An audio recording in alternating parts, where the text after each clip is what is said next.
आइए जानते हैं भगवान श्री कृष्ण के अनमोल वचन। भगवान कहते हैं, मैं सभी प्राणियों के हृदय में स्थित आत्मा हूँ।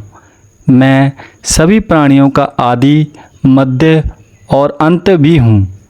जो आप जो चाहते हैं उसके लिए नहीं लड़ते हैं, तो जो खोया उसके लिए मत रो। जो कुछ हुआ अच्छे के लिए हुआ, जो हो रहा है अच्छे के लिए हो रहा है, जो होगा वह भी अच्छे के लिए ही होगा। सत्य कभी नष्ट नहीं हो सकता। अच्छा करने से नहीं डरना चाहिए। ठंड या गर्मी, सुख दुख का अनुभव करें। ये अनुभव क्षणभंगुर है। वह आते हैं और जाते हैं, उन्हें धैर्यपूर्वक सहन करें। मैं हमेशा साथ और तुम्हारे आसपास रहता हूँ, चाहे तुम कुछ भी कर रहे हो। मन चंचल है, इस और संयम करना चाहिए, लेकिन यह असंभव से वश में हो जाता है। इस शरीर का मोह मत करो। यह तो माटी है, माटी में मिल जाएगा, मगर तो आत्मा है तो परमात्मा में मिल जाएगी। आप सभी हैं जिसमें आप विश्वास करते हैं, बन जाते हैं जो आप मानते हैं कि आप बन सकते हैं। जिस इंसान के चारों तरफ नकारात्मक लोग रहते हैं, उस इंसान का मंजिल से भटक जाना तय है। अपने अनिवार्य कर्तव्य का पालन करें, क्योंकि क्रिया वास्तव में निष्क्रियता से बेहतर है। श्री कृष्ण कहते हैं कि समय हमेशा चलता रहता है, कभी रुकता नहीं। यह आज बुरा समय है तो कल अच्छा होगा।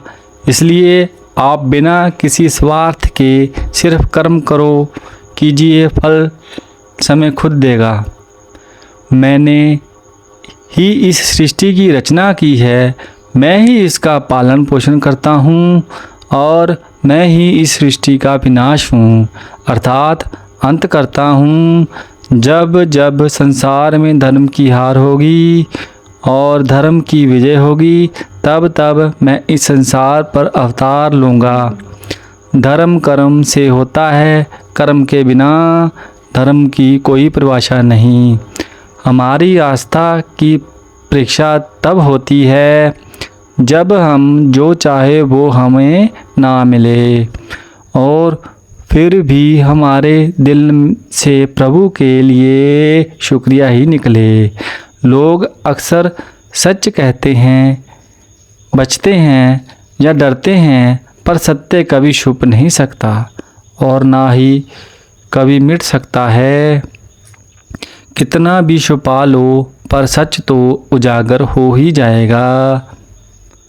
अहंकार से इंसान की प्रतिष्ठा, वंश, वैभव तीनों ही समाप्त हो जाते हैं।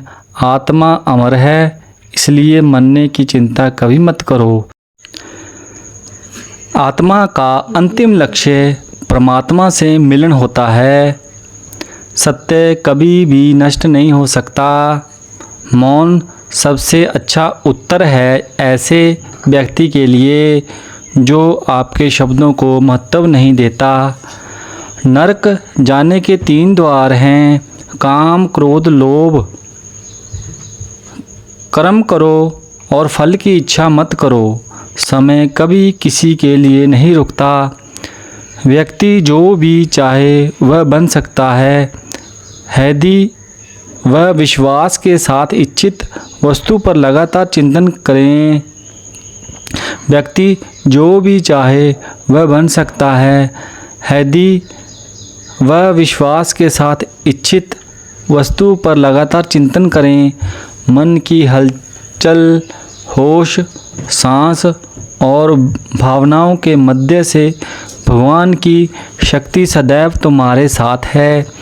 शांति रहने से सभी दुखों का अंत हो जाता है और शांत मन मनुष्य की बुद्धि को शीघ्र ही स्थित कर देता है। परमात्मा से मिलन करने से जो बात सच पर आधारित होती है उसे कहने, करने और मानने से हमें कभी नहीं डरना चाहिए। प्रेम सदा ही माफ़ी मांगना पसंद करता है और अहंकार सदा ही माफ़ी सुनना पसंद करता है। महाभारत में भगवान श्री कृष्ण द्वारा अर्जुन को दिए गए वचन आज भी हमारे जीवन के लिए बहुत उपयोगी हैं। अगर मनुष्य इन वचनों को आत्मसात कर ले तो उसका जीवन अवश्य सफल हो जाता है। व्यक्ति को उसके कर्मों का फल उसी तरह ढूंढ लेता है जैसे कि कोई बछड़ा सैकड़ों गायों के बीच अपने माँ को ढूंढ लेता है। आत्मा का ना तो जन्म लेती है और ना ही मरती है, ना ही इसे जलाया जा सकता है। आत्मा ना तो जन्म लेती है और ना ही मरती है, ना ही इसे जलाया जा सकता है, ना ही इसको भिगोया जा सकता है। आत्मा अमर और अविनाशी है। संसार में कुछ भी स्थायी नहीं है। आत्मा शरीर को वैसे ही छोड़ती है जैसे मनुष्य अपने पुराने कपड़ों को उतार कर नए कपड़ों धारण कर लेता है। व्यक्ति का सुख दुख, मान अपमान, लाभ हानि का एहसास करना मन की शरारत है। आत्मा का इससे कोई लेना देना नहीं। जब यह संसार ही स्थायी नहीं है तब इस संसार की कोई वस्तु कैसे स्थायी हो सकती है। मैं इस संसार के सभी जीवों में विद्यमान हूँ। मैं चींटी में भी हूँ और हाथी में भी हूँ। व्यक्ति का सुख दुख, मान अपमान, लाभ हानि का एहसास करना मन की शरारत है। आत्मा का इससे कोई लेना देना नहीं है। जब से यह संसार ही स्थायी नहीं है तब इस संसार की कोई वस्तु कैसे स्थायी हो सकती है। मैं इस संसार के सभी जीवों में विद्यमान हूँ। मैं चींटी में भी हूँ और हाथी में भी हूँ। दोस्तों, ये थी भगवान श्री कृष्ण के अनमोल वचन। यदि आप मेरे चैनल में पहली बार आए हैं तो मेरे चैनल को सब्सक्राइब कर लीजिए ताकि मैं आपके लिए ज्ञानवर्धक ऐसी वीडियो आगे आपके लिए लेके आता रहूं। तब तक के लिए आप अपना ख्याल रखें। मिलते हैं अगली वीडियो में।